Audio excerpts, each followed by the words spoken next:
Oke, assalamualaikum warahmatullahi wabarakatuh. Waalaikumsalam.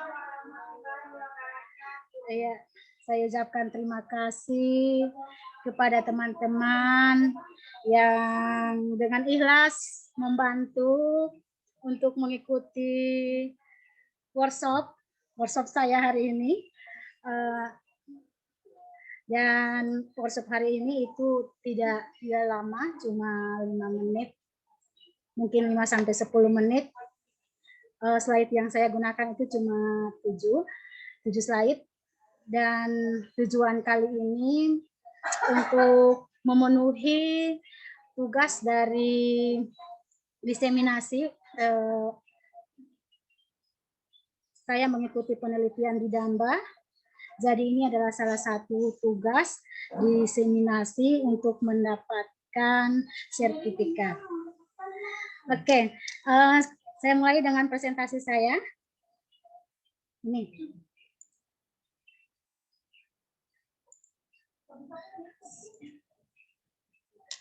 Mau kasih bahasa mana?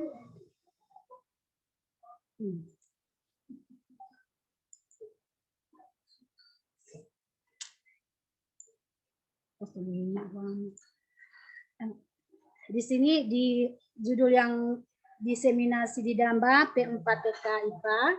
Nah, judul yang saya ambil adalah pengaruh suhu lingkungan terhadap suhu tubuh manusia.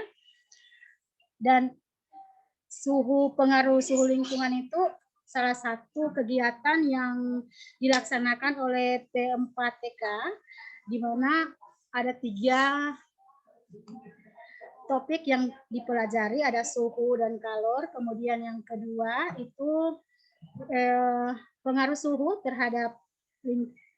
lingkungan terhadap tubuh. Kemudian dan yang ketiga adalah pemuaian.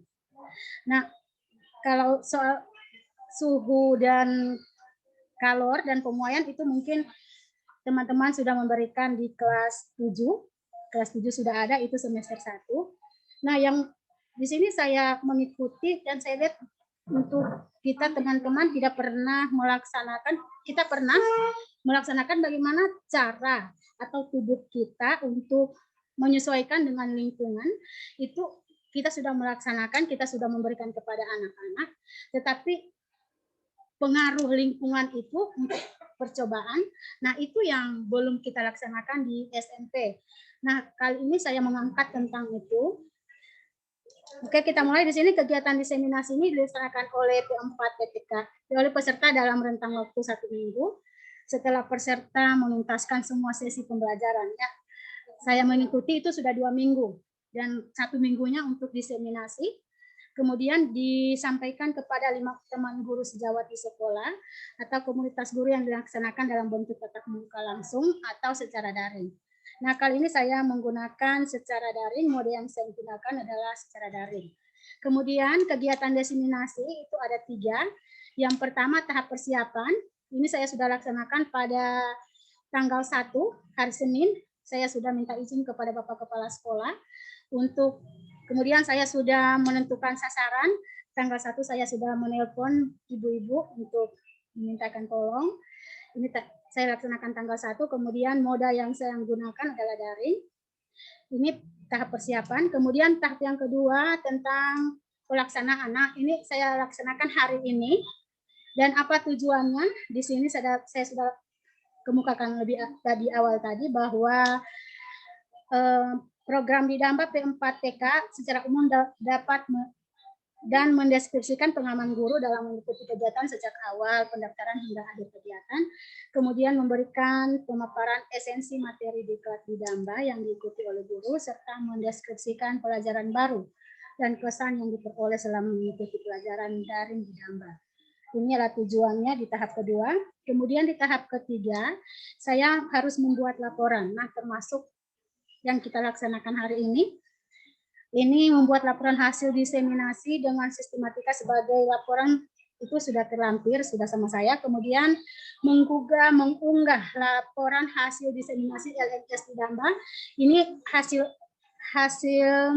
workshop kita hari ini akan saya unggah di YouTube dan linknya akan saya gunakan. Saya akan laporkan ke P4 TK IPA. Ya, kita lanjut dengan pendahuluan. Nah, ini tentang suhu, pasti ibu-ibu sudah tahu.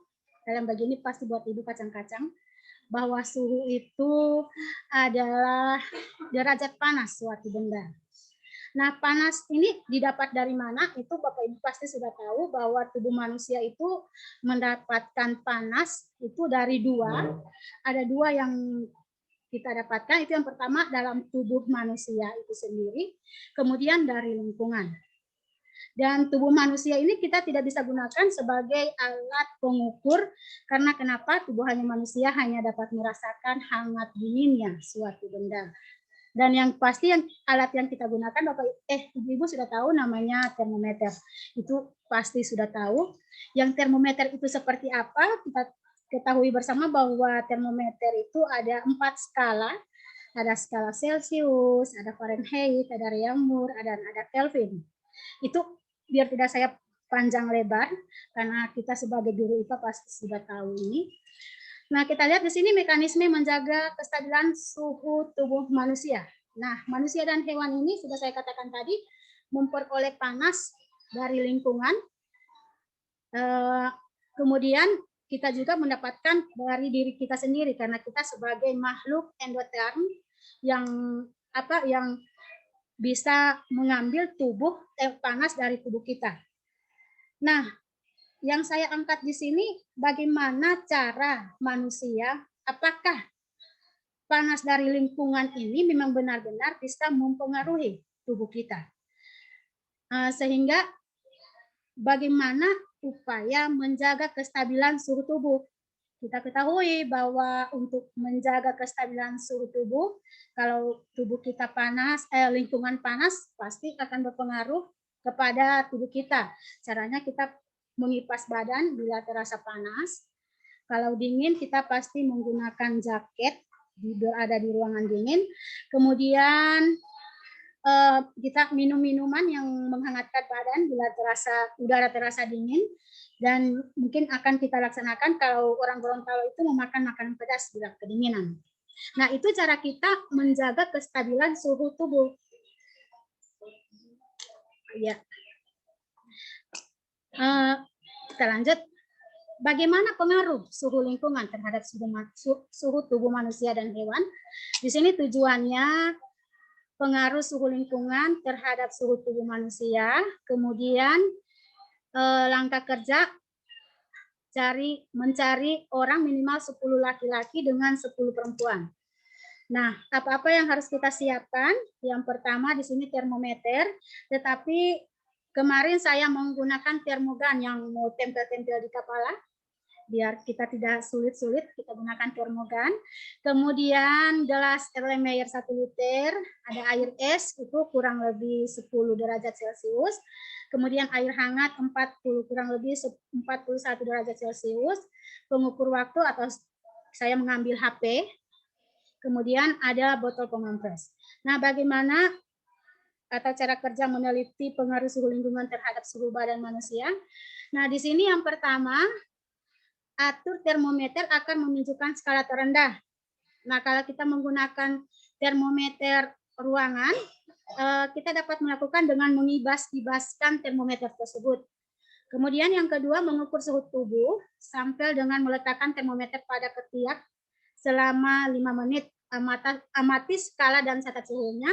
Nah, saya katakan tadi saya hanya menggunakan termogan, saya langsung tempel di dahi. Kemudian kompres air dingin pada sampel dengan cara meletakkan kompres air dingin di leher atau di sekitar daerah arteri selama 5 menit.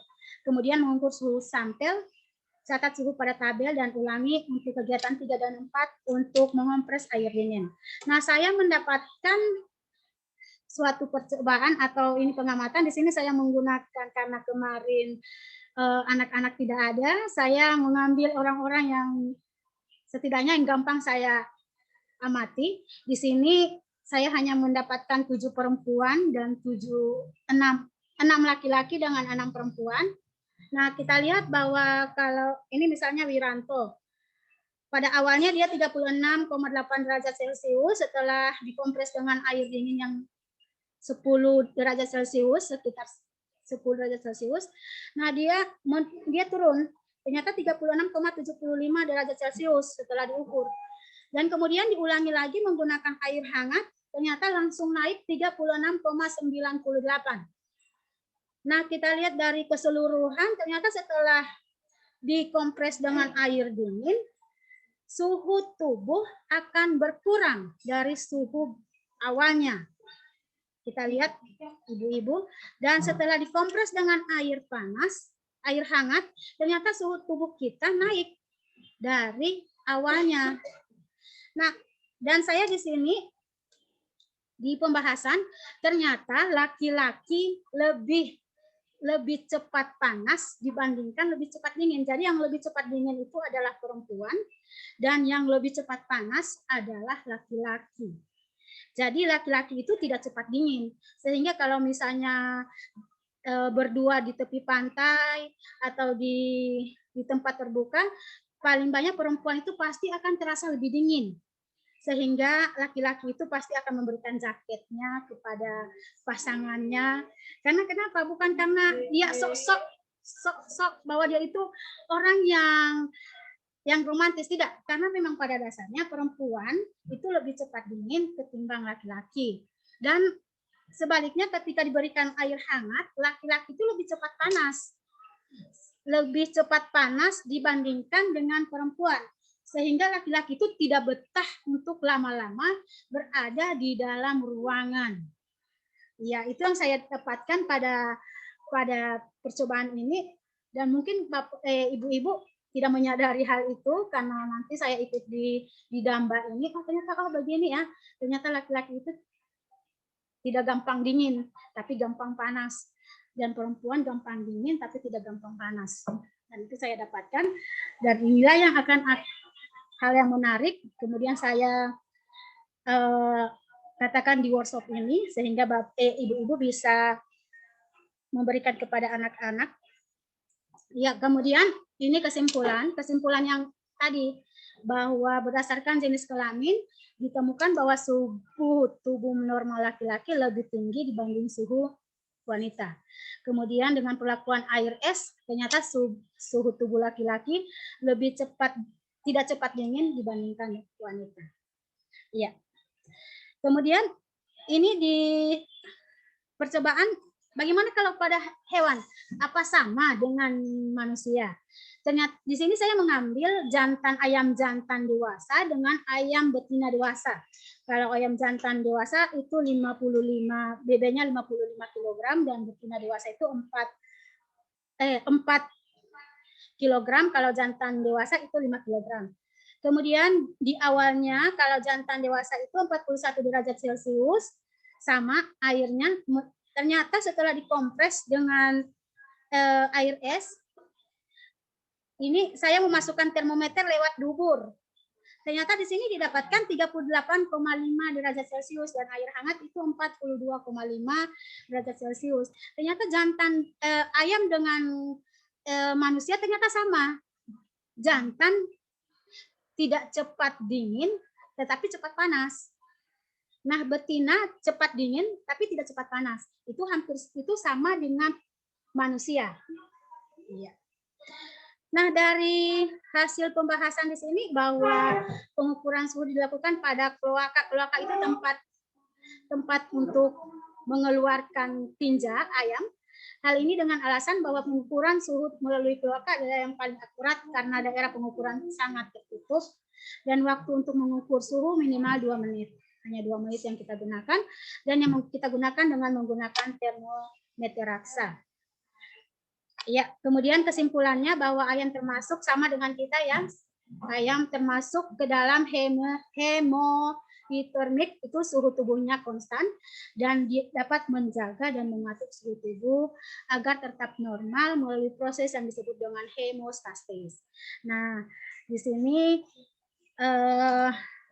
dapat kita simpulkan bahwa manusia dan hewan itu sama-sama suhu tubuh manusia dengan hewan itu kita sama dapat dipengaruhi oleh lingkungan tempat tinggal kita.